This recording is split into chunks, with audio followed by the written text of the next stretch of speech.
إن الحمد لله نحمده ونستعينه ونستغفره ونعوذ بالله من شرور أنفسنا وسيئات أعمالنا من يهده الله فلا مضل له ومن يضلله فلا هادي له أشهد أن لا إله إلا الله وحده لا شريك له وأشهد أن محمدا عبده ورسوله لا نبي بعده اللهم صل وسلم على نبينا محمد وعلى آله وصحبه ومن تبعهم بإحسان إلى يوم الدين يا أيها الذين آمنوا اتقوا الله حق تقاته ولا تموتن إلا وأنتم مسلمون يا أيها الناس اتقوا ربكم الذي خلقكم من نفس واحدة وخلق منها زوجها وبث منهما رجالا كثيرا ونساء واتقوا الله الذي تساءلون به والأرحام إن الله كان عليكم رقيبا يا أيها الذين آمنوا اتقوا الله وقولوا قولا سديدا يصلح لكم أعمالكم ويغفر لكم ذنوبكم ومن يطع الله ورسوله فقد فاز فوزا عظيما أما بعد فإن أصدق الحديث كتاب الله وخير الهدي هدي محمد صلى الله عليه وسلم وشر الأمور محدثاتها وكل محدثة بدعة وكل بدعة ضلالة وكل ضلالة في النار. Kaum muslimin sidang Jumat rahimani rahimakumullah. Marilah bersama-sama kita bersyukur kepada Allah Rabbul Alamin dengan nikmat yang begitu banyak yang Allah karuniakan kepada kita. Nikmat waktu luang, nikmat sehat, sehingga kita dapat berkumpul di tempat ini dalam rangka menunaikan salat fardu Jumat. Dan nikmat yang begitu mulia dan begitu besar yang Allah karuniakan kepada kita. Nikmat berada di dalam iman dan Islam. Selawat beriring salam senantiasa tercurahkan kepada Nabi kita yang mulia Muhammad sallallahu alaihi wasallam. Kepada beliaulah kita mencontoh cara beragama kita, cara beribadah kita, cara bermuamalah kita. Dan terlebih-lebih lagi beliau adalah contoh tauladan bagaimana cara berakidah kita. Maka tidak ada jalan menuju surga Allah Subhanahu wa taala melainkan jalan yang sudah dinapak-tilasi oleh Nabi kita yang mulia Muhammad sallallahu alaihi wasallam. Kullu tariqin ila jannati mahdudah illa tariq Muhammad sallallahu alaihi wasallam. Semua jalan menuju surga Allah Subhanahu wa taala itu sudah terputus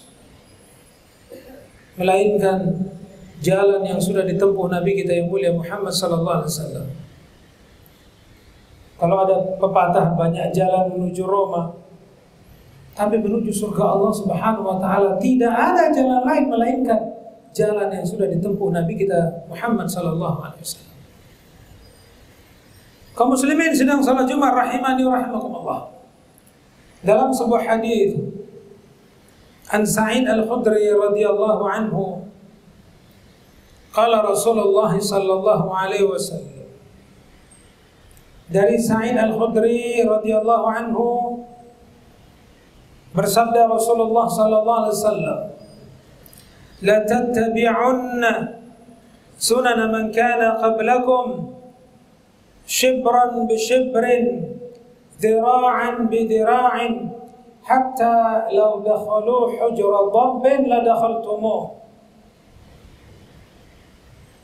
Qalu al-yahud wan nasara. Qala faman? Dari Sa'id Al-Khudri radhiyallahu anhu, dia berkata, bersabda Rasulullah sallallahu alaihi wasallam, "La tattabi'unna sunana man kana qablakum." Niscaya kalian, pasti kalian akan mengikuti kebiasaan-kebiasaan orang-orang terdahulu sebelum kalian. Shibran bi shibrin, sejengkal demi sejengkal. Dhira'an bi dhira'in, sehasta demi sehasta. Hatta law dakhalu hujra dhabbin la dakhaltumuh. Sehingga kebiasaan-kebiasaan orang dahulu itu, sekiranya mereka masuk ke dalam lubang biawak sekalipun, kalian akan ikut masuk ke dalamnya.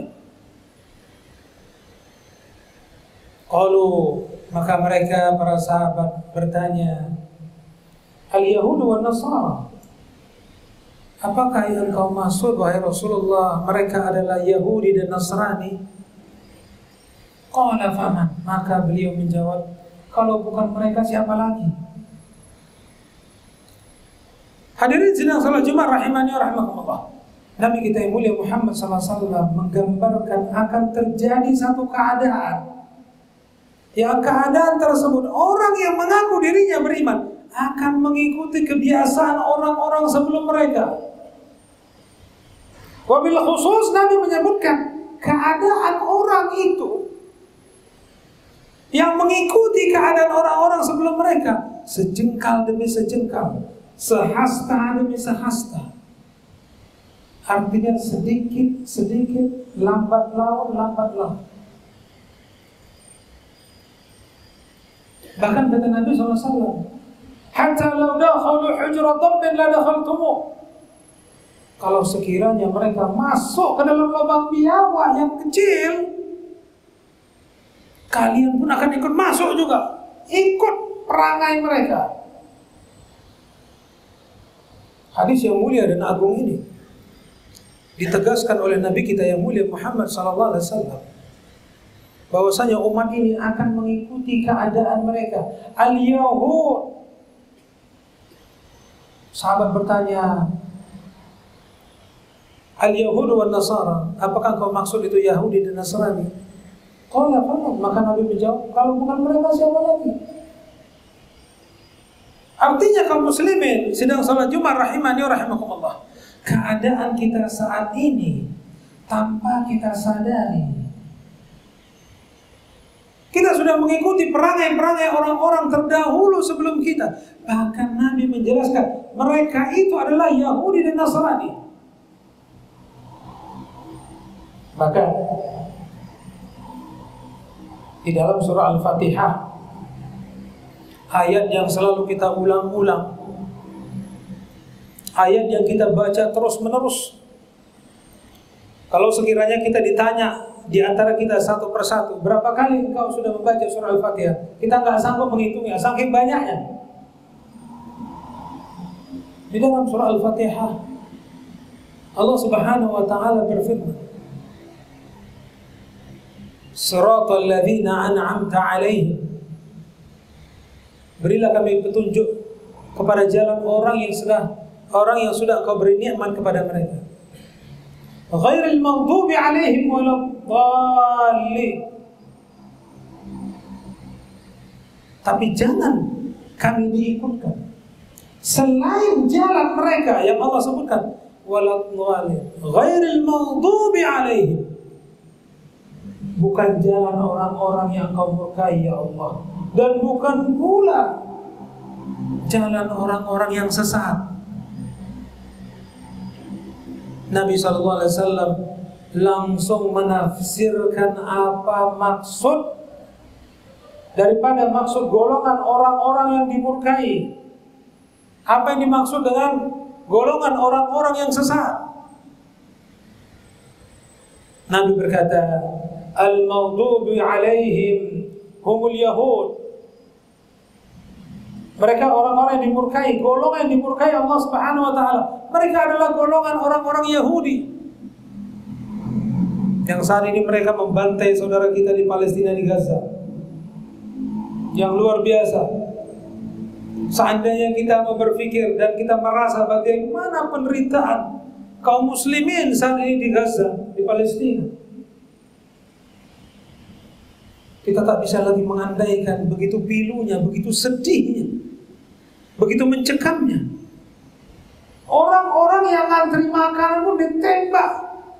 Alasannya menghalau orang-orang yang gak mau tertib. Masa ditembak sampai ratusan kali? Hingga mati jumlahnya 30, 50, bahkan ratusan udah. Dari awal pertama orang-orang mengantri makanan sehingga mereka menembaknya.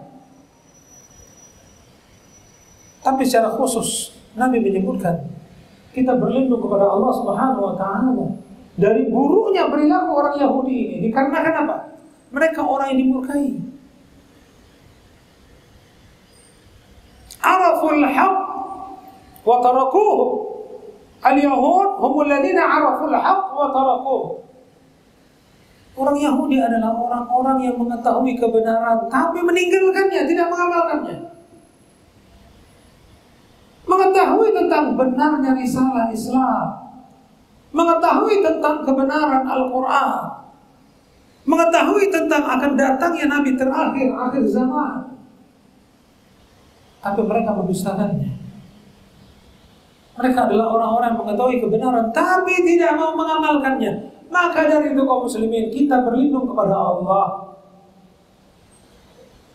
untuk mencontoh orang Yahudi. Kenapa? Mereka adalah orang-orang yang tahu kebenaran tapi tidak melaksanakannya. Berapa banyak ilmu pengetahuan yang sudah masuk kepada kita tentang syariat ini, karena hakikatnya kita belajar untuk mengamalkannya.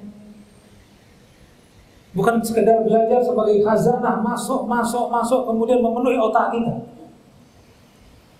Apapun yang kita pelajari kita amalkan semampu kita, sebagaimana Allah berfirman, ittaqullaha mastata'tum. Bertakwalah kalian semua kepada Allah semampu kalian.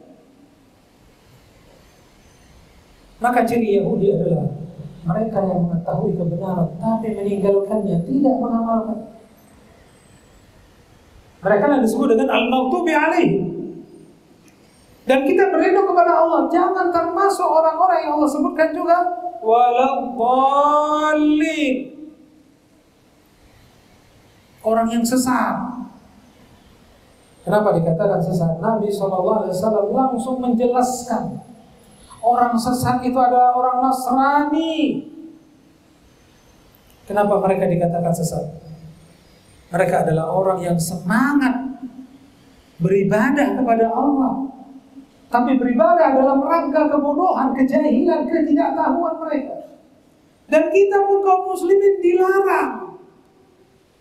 dilarang melakukan ibadah, sementara kita tidak tahu adakah asal usul ibadah tersebut. Adakah ibadah tersebut datang dari Allah atau datang dari Nabi kita yang mulia Muhammad SAW? Maka dua keadaan ini bisa jadi terjadi pada kita. Mengetahui kebenaran tapi meninggalkan kebenaran tersebut, itulah perilaku orang Yahudi. Atau semangat beramal, berjibaku, dan terus ingin beramal tapi tidak mengetahui kadar amal tersebut, sumber amal tersebut, dan kebenaran amalan tersebut. Oleh karenanya kaum muslimin, ini masih dalam wilayah ibadah. Terlebih-lebih lagi dalam perangai, kebiasaan, adat istiadat, yang semua ini adalah produk-produk Yahudi dan Nasrani. Dahulu kita gak pernah dengar namanya ada hari ibu, gak pernah kita dengar namanya ada hari bapak, gak pernah kita dengar namanya ada hari-hari atau peringatan apapun lah kita sebutkan. Yang pada hakikatnya di dalam Islam setiap hari itu adalah hari ibu.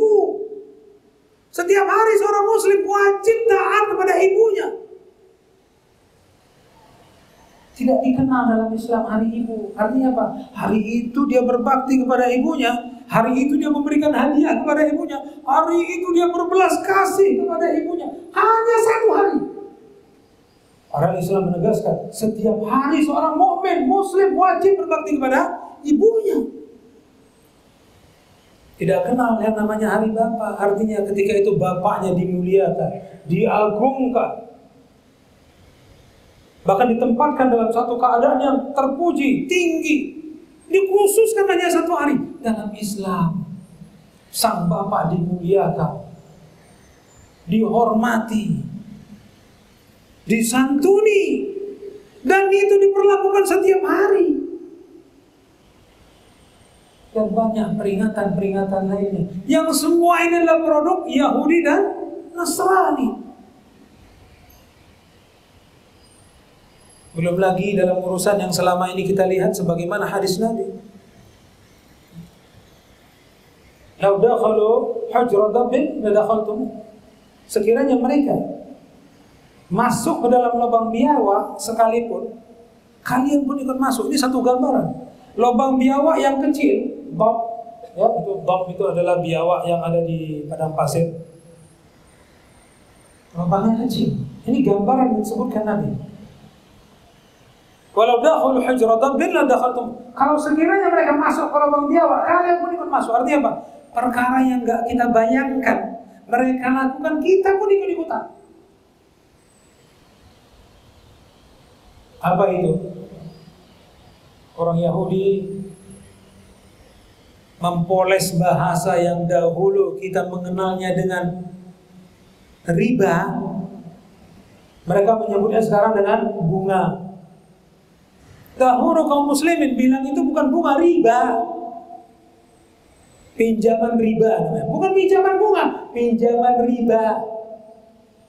Olesan bahasa ini cantik kali memang. Saking cantiknya orang nggak tahu kalau itu riba.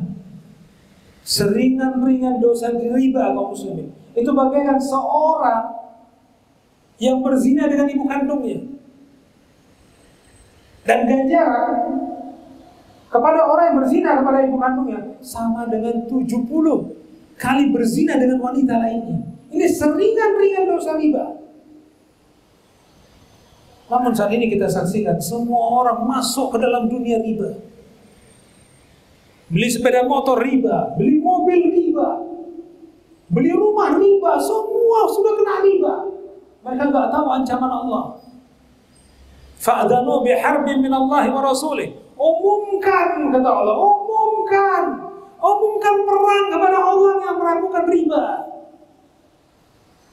Kalau kita tahu perang sama orang yang punya senjata hebat, kita nggak mampu menghadapinya, apalagi perang dengan Allah. Begitu hebatnya, begitu beraninya orang sekarang menantang Allah. Tapi semua ini kenapa? Karena dikelabuinya akal kita, dipolesnya bahasa riba menjadi bunga. Sekecil apapun itu, walaupun namanya bunga dan sebagainya, itu riba. Oleh karenanya kaum muslimin, perkara yang selama ini mungkin kita tidak memahaminya sebagai dosa besar. Bahkan Nabi SAW menyebutkan, ijtanibu sab'al mubiqat. Jauhi kalian 7 perkara yang membinasakan. Di antaranya Nabi menyebutkan riba. Memakan riba. Ini luar biasa. Ada syirik, ada zina, ada riba, dan seterusnya. Ada uququl walidain, ada durhaka dengan kedua orang tua, dan seterusnya. Di antaranya memakan riba. Oleh karenanya kaum muslimin rahimani rahimakumullah, perkara yang sudah banyak terjadi pada masa orang-orang terdahulu, mereka lah Yahudi dan Nasrani yang menggembar-gemborkan itu, yang menyemangati kita, yang mengajak kita untuk melakukannya, dan kita pun tidak sadar sudah terjerumus masuk ke dalamnya. Bahkan kalau kita lihat di pasar-pasar atau di jalan sana, yang kita tahu dulu adalah itu kebiasaan orang-orang yang ada di luar Muslim. Tapi orang Islam itu sudah buat. Apa itu? Silverman. Manusia silver yang tubuhnya dicat dengan warna silver. Yang dulu kita tahu perangai itu tidak dijumpai pada negeri kita, kaum muslimin. Sekarang orang Islam pun sudah ikut. Sehingga benarlah hadis Nabi Sallallahu Alaihi Wasallam. Sekiranya mereka masuk ke dalam lubang biawak pun kalian ikut masuk. Ditanya oleh sahabat, siapa mereka ya Rasulullah? Apakah engkau maksud dalam Yahudi Nasrani? Nabi berkata, kalau bukan mereka sih. Oleh karenanya kaum muslimin, melalui mimbar yang mulia ini, kita bermohon kepada Allah, kita bertaubat kepada Allah, kita bermunajat meminta kepadanya agar kita terhindar dari sifat, perangai, kelakuan orang-orang yang sudah dibinasakan Allah, orang-orang yang sudah dimurkai Allah, orang-orang yang sudah dicap sesat oleh Allah Subhanahu wa taala. Oleh karenanya, hendaklah kita mengetahui amal soleh tersebut dan mengamalkannya. Dan jangan pernah beramal kecuali kita mengetahui sumber amalan tersebut, baik melalui Al-Quran dan Sunnah Nabi kita yang mulia Muhammad sallallahu alaihi wasallam.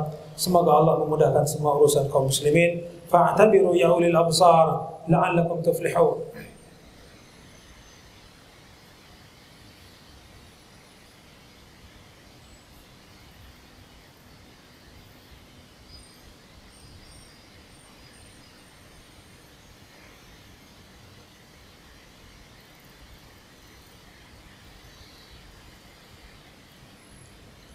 Alhamdulillah Rabbil Alamin, wassalatu wassalamu ala nabiyina Muhammadin wa ala alihi wa sahbihi ajma'in, wa ba'd. Dalam sebuah hadis Nabi sallallahu alaihi wasallam bersabda, la'anallahu al-yahud wan nasara ittakhadhu qubur anbiya'ihim masajid.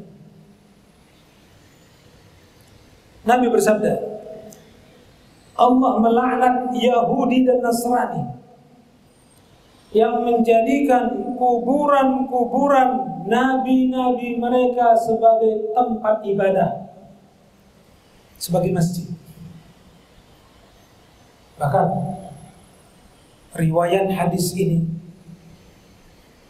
Nabi SAW ketika itu menjelang kematiannya, ditutup wajah beliau, dan ketika itu beliau mengalami demam panas tinggi. Riwayat menyebutkan Nabi SAW ketika mengalami panas tinggi, panasnya 2 kali lipat daripada orang biasa yang terkena demam. Allahu a'lam, kita nggak tahu berapa derajat panas. Sehingga Aisyah berkata, ketika tubuh beliau ditutup dengan kain, panasnya itu masih terasa di atas kain tutupan badan beliau. Begitu hebat panasnya, begitu kuat panas beliau. Ketika itu beliau membuka wajahnya, beliau berkata, la'anallahu al-yahud wan nasara ittakhadhu qubur anbiya'ihim masajid. Allah Subhanahu wa taala melaknat Yahudi dan Nasrani yang menjadikan kuburan-kuburan nabi-nabi mereka sebagai masjid. Kemudian ditutup lagi wajah. Kemudian dia buka lagi. La'anallahu al-yahud wan nasara ittakhadhu qubur anbiya'ihim masajid. Allah melaknat Yahudi dan Nasrani yang menjadikan kuburan-kuburan nabi mereka sebagai masjid. Kedua kali. Ditutup lagi wajahnya. Kemudian beliau membuka lagi. La'anallahu al-yahud wan nasara ittakhadhu qubur anbiya'ihim masajid. Allah melaknat Yahudi dan Nasrani yang menjadikan kubur-kubur nabi mereka sebagai masjid. Begitu hebatnya peringatan dari Nabi kita yang mulia Muhammad SAW. Nabi menggambarkan orang-orang yang menjadikan kuburan-kuburan sebagai masjid itu gambaran seperti Yahudi dan Nasrani. Walaupun saya pribadi belum melihat langsung, tapi apa yang ada di YouTube yang pernah saya lihat, kuburan Nabi Ibrahim, kuburan Nabi Musa, kuburan Nabi Yusuf yang ada di Yerusalem, memang mereka jadikan sebagai tempat-tempat ibadah. Di sisi-sisi kuburan mereka jadikan itu sebagai tempat ibadah. Ini perbuatan orang Yahudi kaum muslim. Oleh karenanya kita dilarang menjadikan kuburan sebagai masjid. Apakah ada orang menjadikan kuburan sebagai masjid? Banyak. Bagaimana keadaannya? Orang yang mengadakan haul, peringatan-peringatan mengunjungi Tuan Syekh Fulan, berkunjung hari ulang tahun Syekh Fulan, berduyun-duyun manusia mendatangi kuburan tertentu dalam rangka perayaan, dan mereka menganggap salat di sisi kuburan Syekh Fulan akan menjadikan doa mereka dikabulkan oleh Allah. Kalau ditanya kenapa demikian, ini sebagaimana orang yang punya kedudukan presiden harus ada jalur protokoler namanya menurut mereka. Maka kita harus melalui ajudannya baru bisa sampai ke presiden. Kepada Allah tidak demikian kaum muslimin. Kepada Allah tidak demikian. Kita bermunajat minta langsung kepada Allah, tidak pakai perantara, bahkan tidak melalui nabi sekalipun. Allah Subhanahu wa taala menyatakan dalam firman-Nya, "Iyyaka na'budu wa iyyaka nasta'in." Hanya semata-mata kepadamu lah ya Allah kami menyembah, dan hanya semata-mata kepadamu lah ya Allah kami memohon pertolongan. Ini ayat dari surat Al-Fatihah menegaskan kita minta langsung kepada Allah, tidak melalui perantara, tidak melalui orang saleh, tidak melalui nabi sekalipun. Dan ulama menjelaskan, barang siapa meminta berwasilah, meminta kepada sesuatu kemudian ditujukan kepada Allah, pada hakikatnya dia sudah melakukan kesyirikan. Kenapa ini terjadi kaum muslimin? Orang-orang jahiliyah dulu, mereka percaya kepada Allah. Mereka tahu yang menciptakan langit dan bumi ini Allah. Tapi mereka menyembah Allah melalui perantaraan Latta, Uzza, Hubbal, Manat. Ini sesembahan mereka. Mereka berdoa kepada Allah, beribadah kepada Allah melalui perantaraan apa? Latta, Uzza, Hubbal, Manat. Ini Tuhan-Tuhannya orang musyrikin dahulu. Mereka menyembah Allah tapi melalui perantaraan patung-patung. Oleh karenanya mereka disebut Allah dalam Al-Quran musyrikun, orang-orang musyrik. Dikarenakan mereka menyembah Allah, meminta kepada Allah, bermunajat kepada Allah melalui perantaraan patung-patung kita sebutkan tadi. Latta, Uzza, Hubbal, Manat. Oleh karenanya tidak dibenarkan bagi siapapun yang mengaku dirinya mukmin, muslim, beribadah kepada Allah melalui perantaraan orang mati, para wali, nabi yang sudah Allah wafatkan, tidak dibenarkan dalam Islam.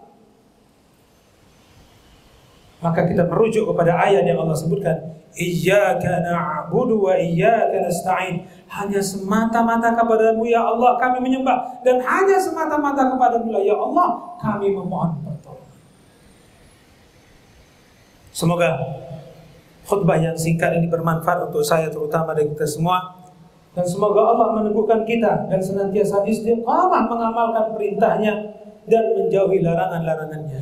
Inna Allah wa malaikatahu yusalluna ala nabi ya ayyuhalladzina amanu sallu alaihi wa sallimu taslima. Allahumma salli ala Muhammad wa ala ali Muhammad kama sallaita ala Ibrahim wa ala ali Ibrahim innaka Hamidum Majid. Allahumma barik ala Muhammad wa ala ali Muhammad kama barakta ala Ibrahim wa ala ali Ibrahim innaka Hamidum Majid. Allahumma ighfir lil muslimina wal muslimat wal mu'minina wal mu'minat الأحياء منهم والأموات إنك سميع قريب مجيب دعوات آمين يا قاضي الحاجات. ربنا اغفر لنا ولإخواننا الذين سبقونا بالإيمان ولا تجعل في قلوبنا غلا للذين آمنوا ربنا إنك رؤوف رحيم. ربنا ظلمنا أنفسنا وإن لم تغفر لنا وترحمنا لنكونن من الخاسرين. اللهم انصر إخواننا اللهم انصر إخواننا في فلسطين. اللهم انصر إخواننا في غزة. اللهم انصر إخواننا المظلومين. اللهم انصر إخواننا المظلومين. اللهم انصر إخواننا المظلومين. اللهم انصر إخواننا المستضعفين. اللهم انصر إخواننا المستضعفين. اللهم انصر إخوان المستضعفين في كل مكان. ربنا تقبل منا إنك أنت السميع العليم وتب علينا إنك أنت التواب الرحيم.